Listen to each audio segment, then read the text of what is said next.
तू बोला ना का पैबा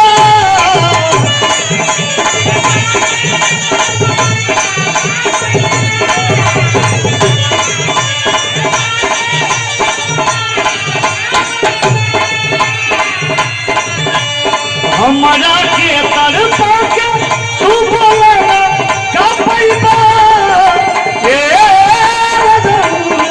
बोला आईबा की आईबा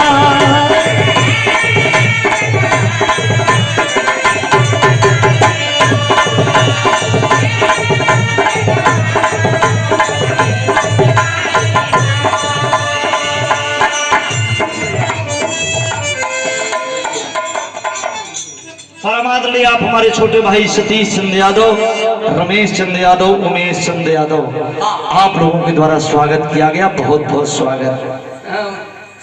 कि सातों नदियां पारवा से अरे मोर भैया अइला रे नदी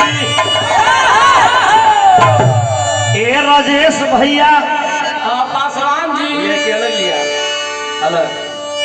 अरे सातों